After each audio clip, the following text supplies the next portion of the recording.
Budget പ്രസംഗത്തിലല്ല, budget പ്രസംഗത്തിനോടനുബന്ധിച്ച ഒരു പ്രസംഗത്തിൽ അദ്ദേഹം പറഞ്ഞു കേരളത്തിന്റെ ഇക്കണോമിക് ഗ്രോത്ത് അത് നാഷണൽ ആവറേജിനേക്കാൾ കൂടുതലാണെന്ന്. അന്ന് നാഷണൽ ആവറേജ് 8%-ഉം കേരളത്തിന്റെ ഗ്രോത്ത് ആവറേജും 13%-ആണ്. എനിക്കൊട്ടും വിശ്വാസമായില്ല. അതെങ്ങനെയാണ് നാഷണൽ ആവറേജിനേക്കാൾ കൂടുതൽ സ്റ്റേറ്റിന്റെ ഇക്കണോമിക് ഗ്രോത്ത് കൂടി നിൽക്കുന്നത്?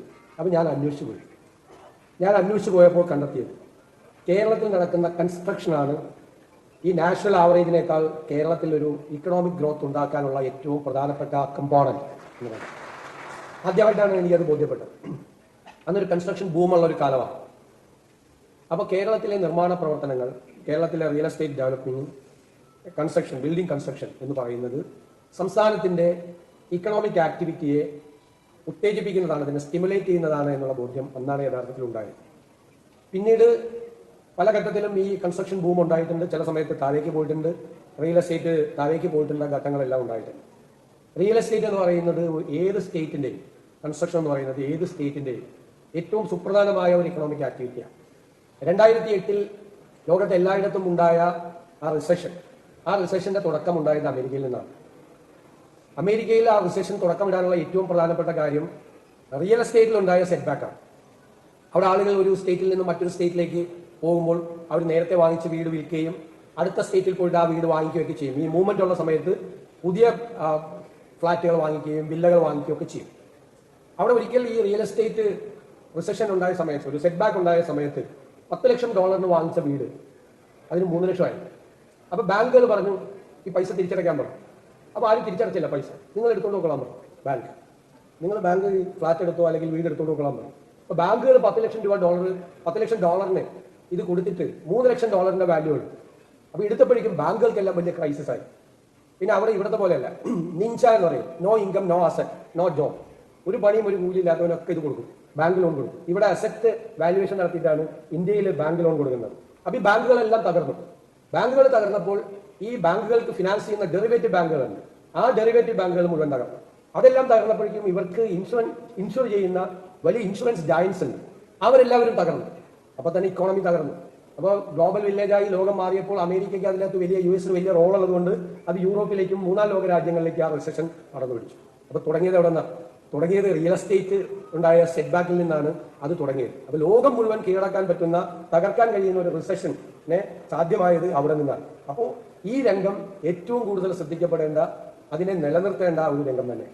പിന്നെ നമ്മൾ എക്കണോമിക് ആക്ടിവിറ്റി ഉത്തേജിപ്പിക്കുന്നതിന് വേണ്ടിയിട്ടുള്ള നിരവധിയായിട്ടുള്ള പ്രോജക്റ്റുകൾ പ്രഖ്യാപിക്കുന്നു. അതിൽ ഞങ്ങളുടെ ഡ്രീം പ്രോജക്റ്റുകളിൽ ഒന്ന് പോർട്ട് സിറ്റിയാണ്. 2 അന്താരാഷ്ട്ര തുറമുഖങ്ങൾ, 17 മിനി തുറമുഖങ്ങൾ, ഒരു കണ്ടെയ്നർ ടെർമിനൽ, 600 കിലോമീറ്റർ കടൽ, ഇതിനെല്ലാം ഇന്റഗ്രേറ്റ് ചെയ്തുകൊണ്ട് make entire Kerala into A port city. അതാണ് ഞങ്ങളുടെ ഡ്രീം എന്ന് പറയുന്നത്. നമ്മൾ അത് ഉപയോഗപ്പെടുത്തണം. അത് ഉപയോഗപ്പെടുത്തുമ്പോൾ ഈ പോർട്ടുകൾ ഡെവലപ്പ് ചെയ്യും, അതുമായി ബന്ധപ്പെട്ട ടൗൺഷിപ്പുകൾ ക്രിയേറ്റ് ചെയ്യപ്പെടും, അതുമായി ബന്ധപ്പെട്ട ടൂറിസം ഉണ്ടാവും. ആദ്യം നമ്മൾ ലോജിസ്റ്റിക്സ് ആണ്. ഡെൻസിറ്റി ഓഫ് വെഹിക്കിൾസ് റോഡിൽ നിന്ന് കുറയ്ക്കുന്നതിന് വേണ്ടിയിട്ട് അത് ഷിഫ്റ്റ് ചെയ്യും. അത് ബാർജ് ലോജിസ്റ്റിക്സ് ഉണ്ടാവും, വെസൽ ലോജിസ്റ്റിക്സ് ഉണ്ടാവും. സെക്കൻഡ് ക്രൂസ് ഷിപ്പിംഗ് ആണ്. തേർഡ് 44 നദികളുമായിട്ട് ഇന്റഗ്രേറ്റ് ചെയ്തുകൊണ്ടുള്ള ടൂറിസം ഡെവലപ്മെന്റ്. ഇപ്പോൾ റിവർ ക്രൂയിസ് വരും, സീ ക്രൂയിസ് വരും, എല്ലാം വരും. അപ്പോൾ ഇതെല്ലാം എന്ന് പറയുന്നത് ഒരുപാട് സാധ്യത കേരളത്തിന്റെ വാതിൽ തുറക്കുകയാണ്. അതിലെ ഏറ്റവും വലിയ ബെനിഫിഷ്യറീസ് ആയിട്ട് നിങ്ങളും മാറണം എന്നാണ് എൻ്റെ അഭ്യർത്ഥന. അത് വളരെ ബുദ്ധിപൂർവ്വം അത് ഉപയോഗപ്പെടുത്തണം. നിങ്ങളത് ഉപയോഗപ്പെടുത്തുമ്പോഴാണ് ഞങ്ങൾക്കും പൈസ കിട്ടുള്ളൂ, ഗവൺമെന്റ്. അതുകൊണ്ടാണ് ഞാൻ ഉപയോഗപ്പെടുത്തണം എന്ന് പറയുന്നത്.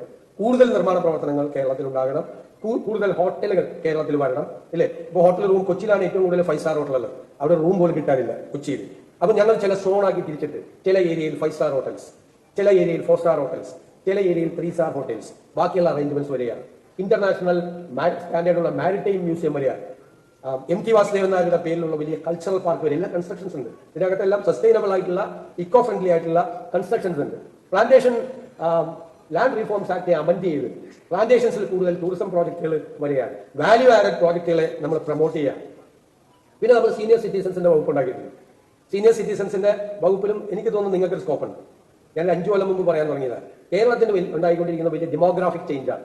കേരളത്തിന്റെ ഡെമോഗ്രാഫിക് ഡിവിഡൻഡ് എന്ന് പറയുന്ന യങ്സ്റ്റേഴ്സിന്റെ നമ്പർ തിന്നായിക്കൊണ്ടിരിക്കുകയാണ്, മറ്റത് വലുതായിക്കൊണ്ടിരിക്കുകയാണ്. കാരണം ലൈഫ് എക്സ്പെക്ടൻസി കൂടിക്കൊണ്ടിരിക്കുകയാണ്. അതൊരു വലിയ പോപ്പുലേഷനാണ്. അപ്പൊ അവർക്കുള്ള വെൽഫെയർ പ്രോജക്റ്റ് അല്ല സീനിയർ സിറ്റിസൺ ഫോം. അവരെ കൂടി കൺസ്ട്രക്റ്റീവ് ആക്കി മാറ്റാൻ വേണ്ടിയിട്ട്, അവരെ കൂടി സ്റ്റേറ്റിന് കോൺട്രിബ്യൂട്ട് ചെയ്യാൻ പ്രാപ്തരാക്കിക്കൊണ്ടിട്ടുള്ള പുതിയ പ്രോജക്റ്റുകളാണ് ഞങ്ങൾ ഉദ്ദേശിക്കുന്നത്. അപ്പോൾ സത്യത്തിൽ ഓൾഡ് ഏജ് ഹോമുകളുടെ അല്ലെ ലിവിങ് ടുഗദർ ആയിട്ട് പുതിയ കൺസെപ്റ്റാണ്. ഓൾഡ് ഏജ് ഹോം എന്നൊന്നും അതിന് പറയാൻ പാടില്ല. ഇപ്പോഴത്തെ പുതിയ വാക്കുകളൊക്കെയാണ് അതിനുള്ളത്. അപ്പൊ അവർക്കൊക്കെ വേണ്ടിയിട്ടുള്ള ഒരുമിച്ച് അവർക്ക് എല്ലാവർക്കും കൂടി ഫാമിലീസ് ആയിട്ട് ഒരുമിച്ച് ഞാൻ കാക്കനാട് ഒരു കൺസ്ട്രക്ഷൻ കണ്ടു. അവർ ഭയങ്കര ഹാപ്പിയാണ്. എനിക്ക് പരിചയമുള്ള ഒരുപാട് ഫാമിലീസ് ഒരുപാട് താമസിക്കുകയാണ്. അപ്പോൾ അവർ ഒരുമിച്ച് രാവിലെ നടക്കാൻ പോകുന്നു, ഒരുമിച്ച് ഭക്ഷണം കഴിക്കുന്നു, ഒരുമിച്ച് സിനിമ കാണുന്നു, ഒരുമിച്ച് പ്രദൂഷണം പറയുന്നു. അങ്ങനെ അവരൊരു ഭയങ്കര ഹാപ്പി ആയിട്ടാണ് നിൽക്കുന്നത്. ഇല്ലെങ്കിൽ പല വീടുകളിലും ദമ്പതികൾ മാത്രം ബാക്കി, ഭാര്യയും ഭർത്താവും കൂടി ഫുൾ ടൈം വീട്ടിലിരിക്കണം എന്ന് പറഞ്ഞാൽ ആലോചിച്ച് നോക്കി. കുറെ നേരം സംസാരിക്കും, കുറെ നേരം മുഖത്തോട് മുഖം നോക്കിയിരിക്കും, കുറച്ച് കഴിയുമ്പോൾ വഴക്കിടും, പിന്നെ കുറെ നേരം മിണ്ടാതിരിക്കും. രണ്ടുപേരും മാത്രമാകുമ്പോൾ അത് ഒറ്റയ്ക്കായിട്ടുള്ള ഒരാളായി മാറിയാലോ? അപ്പൊ അങ്ങനെയൊക്കെ കേരളത്തിന്റെ ഒരു സോഷ്യൽ ലൈഫ് കൂടി മാറുകയാണ്. സോഷ്യൽ ലൈഫ് മാറുമ്പോൾ ഉണ്ടാകുന്ന ഒരു കൺസ്ട്രക്ഷന്റെ നേച്ചർ മാറുകയാണ്.